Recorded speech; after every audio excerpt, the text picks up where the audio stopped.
Ya, dihidupkan. Dan ada yang memanggil ayo orang lain untuk ikut sama-sama hidupkan malamnya. Ya, bukan dalam konteks ikut mengadakan ini itu, bukan. Ya, tapi dalam konteks menghidupkan malamnya, diajak orang lain, ayo coba hidupkan. Ada yang ke masjid, ada yang di rumah, ya, baca Quran macam-macam, ada yang yasinan, ada yang baqarahan, ali imranan, anisaan, ya, al-an'aman, al-arafan. Ya, ini tidak harus Anda batasi. Malam nisfu Sya'ban, pertengahan Sya'ban, ini sunnahnya cuma yasin aja ya, sekian kali, yang lain tidak. Itu tidak tepat. Silakan Anda mau baca ayat apa saja, silakan.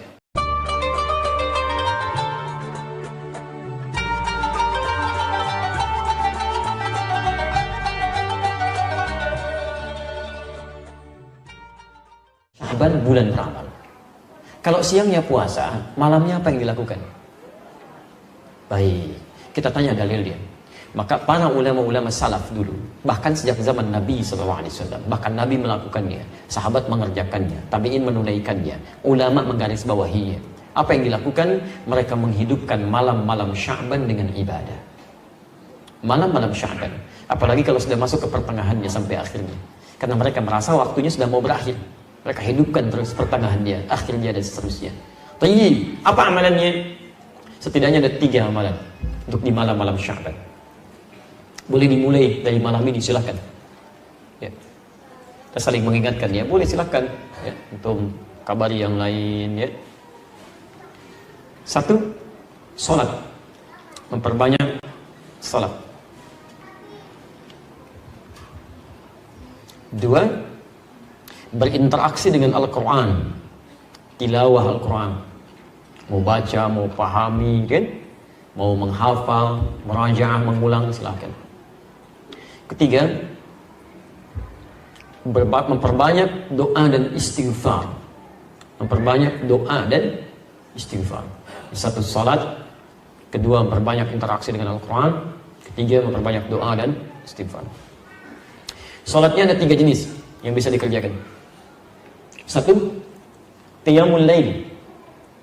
Qiyam al-lail, qiyamul lail. 2, tahajud. 3, witir. Qiyamul lail, tahajud, witir. Baik, kalau secara bahasa, qiyamul lail itu semua salat yang dikerjakan di malam hari. Salat pada malam hari. Tapi kalau spesifik istilah fiqih, qiyamul lail itu adalah salat yang dikerjakan pasca salat isya dan sunnahnya tanpa diawali dengan tidur terlebih dahulu.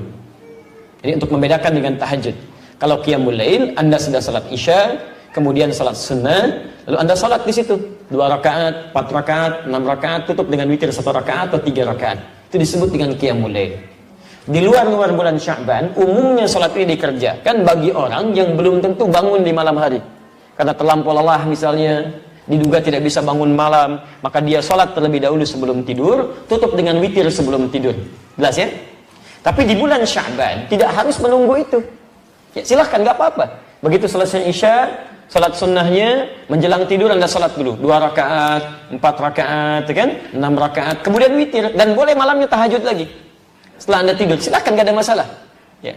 Nah, dalam konteks qiyamul lail ini ya, isyarat di Qur'annya jangan mempersulit, mudahkan. Bahkan bacaan-bacaannya pilih yang paling mudah ya. Quran surah ke-73 ayat 20, faqra'u ma tayassara minal Qur'an. Silakan baca yang mudah-mudah, ringan-ringan dari Al-Qur'an. Silakan.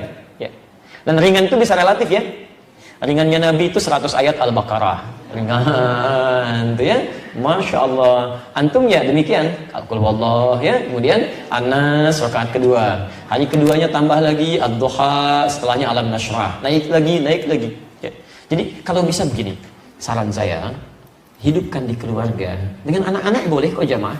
Boleh untuk memberikan bimbingan, boleh ya, tahajud atau qiyamul lail berjamaah untuk memberikan bimbingan itu sah. Seperti Nabi pernah menjadi imam bagi Abdullah bin Abbas radhiyallahu taala anhuma salat malam. Ada di Abu Dawud nomor hadis 1365 ketika di rumah Sayyidah Maimunah. Ibnu Abbas salat di belakang. Ya, kemudian setelah itu ditarik oleh Nabi sampai sejajar begini. Itu salatnya sedang tahajud. Awas, hati-hati. Saya suka agak bingung ini ya, agak sulit memahami, gagal dalam paham bagi orang-orang mengatakan dilarang bid'ah tahajud berjamaah itu. Tapi Anda menjadikan hadis ini untuk membenarkan imam dengan makmum dalam posisi sejajar. Jadi kalau ada satu imam dan pasti imamnya satu, ya, Kemudian ada makmum satu orang. Makmum berdiri di sini. Anda katakan posisi imam dengan makmum itu sejajar begini. Pernah dengar ini? Sah, boleh. Apa hadisnya, apa dalilnya? Karena Ibnu Abbas pernah sholat bersama Rasulullah, kemudian ditarik oleh Nabi supaya sejajar begini. Anda menjadikan hadis itu untuk dalil sejajar dalam shaf. Tapi kenapa Anda kemudian lupakan kalau sholat itu sedang sholat bersama qiyamul lail, tahajud? Jadi ini menunjukkan kebolehan tahajud berjamaah. Apa tujuannya? Barangkali satu, untuk membimbing, mengajarkan. Kalau dalam konteks bimbingan kemudian mengajarkan seseorang untuk bisa mendapatkan kenyamanan dalam tahajud, itu boleh dilakukan, silakan, gak ada masalah. Kenapa nggak Anda hidupkan? Mungkin anak-anak yang belum kenal qiyamul lail, supaya terbiasa dengan tarawihnya nanti, silahkan bangunkan. Ya, ayo kita mulai dulu, hidupkan di rumahnya. Jangan berat-berat, kasih yang ringan dulu. Ya, dan rakaatnya jangan banyak-banyak dulu. Supaya sesuai sunnah Nabi ya, kita 11 rakaat. Masya Allah.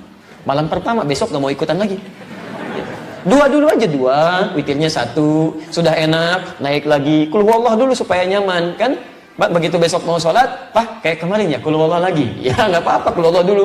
Besok Pak, kok Qul huwallah mau dulu, naikin dong. Ad-duha 4 rakaat, 6 rakaat, 11 rakaat. Begitu akhir bulan Sya'ban dia terbiasa. Begitu masuk Ramadan, bukankah ada sholat yang dikerjakan dengan berjamaah pasca sholat Isya dan sunnahnya? Sholat apa itu? Tahu? Jadi kalau sudah terbiasa, nanti begitu masuk Ramadan stabil Pak, Bu, stabil. Bukan cuma di awalnya sampai akhir, karena sudah terbiasa, ada kenyamanan di situ. Sholat tenang, nyaman, awal sampai dengan akhir. Tapi kalau nggak biasa, umumnya itu numpang kaget aja. Numpang rame tuh, ada jamaah hore, jamaah kagetan, rame. Di begitu awal puasa, bang, rame ke masjid semua. Dia, Masya Allah, rame. Tapi karena nggak pernah terbiasa sebelumnya, awal-awal luber sampai keluar pintu anon. Begitu pertengahan, terjadi kemajuan. Sapnya maju ke depan. Sampai akhir Ramadan. Ini karena nggak pernah dibiasakan, gitu kan. Jadi awal, ayo coba kita bangun. Semangat yang sama. Ya. Malamnya, yuk bangun tahajud. Tunaikan. Tahajud, maksimalkan. Jadi kalau sudah enak seperti itu, Masya Allah. Bahkan dulu selevel Hudzaifah al-Yamani, Al-Mughirah bin Syu'bah, Abdullah bin Mas'ud radhiyallahu taala anhum jami'an, orang-orang baik. Sebagian mereka bahkan dipuji oleh Nabi sallallahu alaihi wasallam. Bacaan Qur'annya indah. Itu datang kepada Sayyidah Aisyah radhiyallahu taala anha, rahimahullah. Di hadis riwayat Al-Bukhari, nomor hadis 2008 sampai nomor hadis 2012. Kaifa kanat salatu Rasulillah sallallahu alaihi wasallam? Ya Sayyidah Aisyah, bagaimana sih salat malamnya Nabi? Saking inginnya mengetahui salat malamnya Nabi. Kata Sayyidah Aisyah, perhatikan, ini yang paling menarik. La tas'al an husnihinna wa tulihinna. Gak usah ditanya tentang bagus dan panjangnya salat Nabi. Cukup diketahui saja. Penasaran, diikuti di belakangnya. Di belakang Nabi SAW salat. Masya Allah, salatnya tuh kata Hudzaifah al-Yamani, indah, gitu, tenang salatnya. Rakaat-rakaat itu rakaat pertama, kedua, setelah itu istirahat dulu, berzikir, Allahumma innaka afuwwun tuhibbul afwa fa'fu anni. Indah, enak. Sesuatu yang ditunaikan dengan tenang, nyaman, ada jeda sejenak, disebut dengan tarwihah. Jamaknya disebut dengan tarawih. Tarawih itu sifat, bukan nama sholatnya, sifat sholatnya. Jadi ketika disebut tarawih, dipopulerkan oleh ulama, ingin memberikan kesan bahwa sholatnya Nabi itu tenang, tidak buru-buru, nyaman. Bisa nggak terbayangkan Pak, 11 rakaat sampai hampir menjelang fajar saking nikmatnya. Ini Nabi, Rasul, ahli surga, dekat dengan Allah, dijamin masuk surga, bebas dari kesalahan, 11 rakaat sampai menjelang fajar, tenang. Ini Anda Nabi bukan, Rasul bukan, belum jadi ahli surga, belum tentu dekat dengan Allah, 23 rakaat, 7 menit. Allahu Akbar, Allahu Akbar, Allahu Akbar, itu luar biasa. Lebih soleh daripada Nabi gitu kan. Maksudnya cepat sekali gitu kan, itu kan luar biasa. Tarawih itu ya begitu tenang. Ya. Dan yang dibaca berapa? Masya Allah, saking nikmatnya. Kata Hudzaifah al-Yamani, saya pernah di belakang Nabi, rakaat pertama 100 ayat Al-Baqarah. Itu pun bukan baca biasa. Begitu berhenti di ayat-ayat tentang surga, berdoa supaya umatnya masuk surga. Begitu berbahas tentang, baca tentang ayat-ayat neraka, menangis memohon supaya umatnya dibebaskan dari azab. Ya, ada kenikmatan dalam sholatnya.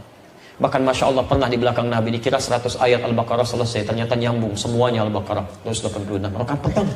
Dikira akan ruku, kata Abdullah bin Mas'ud, ternyata Ali Imran disambungkan sampai 200 ayat. Dikira akan ruku, ternyata ke An-Nisa 176 ayat, 5 juz 4 halaman baru ruku.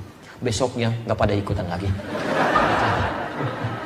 bukan capek. Tapi kata Abdullah bin Mas'ud, bukan capek, saya sering menduga katanya. Ini saya jadi berprasangka pada diri saya, jadi sering menduga, jadi nggak enak sama Nabi. Ini sekarang bukan rokoknya. Nikmat, mereka sudah biasa sholat malam. Bahkan Abdullah bin Mas'ud, Abdurrahman bin Auf, Uthman bin Affan disebutkan di kitab At-Tibyan karena Imam An-Nawawi. Saya punya terbitan Darul Kutub Al-Islamiyah warna merah marun, halaman 38. Ya, paragraf pertama bagi 1 sampai 2, posisi paling kanan sebelah atas. Itu mereka sepeninggal Nabi menikmati sholat tahajud sampai khatam Quran. Semalam khatam Quran. Diberikan keberkahan waktunya oleh Allah Subhanahu wa taala. Nah, jadi Bapak dan Ibu sekalian, ayo kita hidupkan malamnya. Ayo kita hidupkan. Makanya malam-malam Sya'ban itu ulama menghidupkan waktu malamnya. Silahkan cek. Anda buka kitab Syekhul Islam Ibnu Taimiyah Majmu' Fatawa, juz ke-23, halaman 123. Ya, disebutkan dengan redaksi berbeda, substansi yang sama di kitabnya Syekh Ibnu Mulakin Asy-Syafi'i atau Mulakin Asy-Syafi'i di kitab At-Tawdih halaman 444. Itu Masya Allah, ulama-ulama salaf dari zaman sahabat, tabi'in dan setelahnya itu selalu menghidupkan malam Sya'ban, pertengahannya apalagi sampai ke akhirnya, karena merasa bahwa ini akan berakhir nih, jarang-jarang bisa dihidupkan. Ada yang salat tahajud, qiyamul lail, baca Quran, Masya Allah, dihidupkan oleh mereka, ya, dihidupkan. Dan ada yang memanggil ayo orang lain untuk ikut sama-sama hidupkan malamnya. Ya, bukan dalam konteks ikut mengadakan ini itu, bukan. Ya, tapi dalam konteks menghidupkan malamnya. Diajak orang lain, ayo coba hidupkan. Ada yang ke masjid, ada yang di rumah, ya, baca Quran macam-macam. Ada yang Yasinan, ada yang Baqarahan, Ali Imranan, An-Nisaan, ya, Al-An'aman, Al-A'rafan. Ya, ini tidak harus Anda batasi. Malam nisfu Sya'ban, pertengahan Sya'ban, ini sunnahnya cuma Yasin aja ya, sekian kali. Yang lain tidak. Itu tidak tepat. Silakan Anda mau baca ayat apa saja silakan. Gak ada masalah di sini. Anda baca Yasin, silahkan. Al-Baqarah, silahkan. Ali Imran, silahkan. Silahkan populerkan. Nanti antum mau baca apa? Saya Baqarahan, Masya Allah. Antum Ali Imranan, Masya Allah. Antum Al-An'aman, Masya Allah. Yang soal apa? Yasinan. Sudah selesai. Baca, pahami isinya, amalkan isinya. Itu poinnya. Jangan dibaca sekian kali, tapi nggak paham artinya. Ya, itu walaupun ada pahalanya, tapi maknanya nggak kita dapatkan dalam kehidupan. Jadi jangan meributkan sesuatu yang memang esensinya tidak kita ketahui, pelajari dulu. Ya. Tidak dilarang Anda menghidupkan malam Sya'ban. Yang keliru itu menjadikan malam itu untuk menunaikan sesuatu yang tidak ada tuntunannya. Di Anda ngajak orang dengan cara yang salah itu nggak boleh. Walaupun perbuatannya baik, dulu pernah ada masa orang-orang sudah mulai malas untuk menunaikan ibadah. Maka diajak oleh para ulama. Tapi sebagian ada yang mengajak dengan cara yang salah, memunculkan hadis-hadis yang tidak dikenal riwayatnya. Ya. Pernah dengar ini, orang sholat di malam pertengahan Sya'ban, nisfu Sya'ban, sholatnya 100 rakaat, kan? Dan sholatnya begini, bacanya ini dapat pahala sekian. Pernah dengar? Ya, ada riwayatnya, dan itu bukan palsu hadisnya, bukan palsu, tapi palsu banget. Itu cuma Nabi nggak ada, di kitab hadis palsu pun nggak ditemukan, nggak ada, karena dulu nggak ada, gitu kan? Jadi Anda tidak dilarang kalau ingin menghidupkan malam Sya'bannya, tapi tidak harus melakukan sesuatu yang tidak ada dasar dalilnya. Itu aja poinnya. Ya, kalau ingin menunaikan ibadah silakan, gak ada masalah. Bahkan Syekhul Islam Ibnu Taimiyah mengatakan orang-orang mulai ke masjid, ada yang berjamaah sholatnya malamnya, tapi bukan hanya sesekali, bukan berarti dirutinkan begitu, tidak. Ya, jelas ya? Baik, jadi hidupkan malamnya, hidupkan siangnya. Baik, kalau sholat malam waktunya kapan? Masa siang? Sholat malam pasti malam. Nggak ada sholat malam siang, kan? Makanya tahajud itu malam, qiyamul lail itu malam, witir itu malam. Kalau siang apa tadi? Puasa. Siang puasa. Aduh, cepat ingat, lambat lupa. Cepat ingat, cepat lupa. Lambat ingat, lambat lupa. Lambat ingat, cepat lupa. Ini agak repot ya. Baik, teman-teman, di penghujungnya, puasa siangnya, malam ibadah malam. Sekarang ada nggak ibadah yang ditunaikan tidak terikat waktu, bisa siang malam? Apa itu diantaranya? Ini bahasan terakhir kita, dan di sini kita berhenti dalam kajian kita di pertemuan duha ini. Tuntunan yang terakhir yang tidak dibatasi dengan waktu, bisa siang, bisa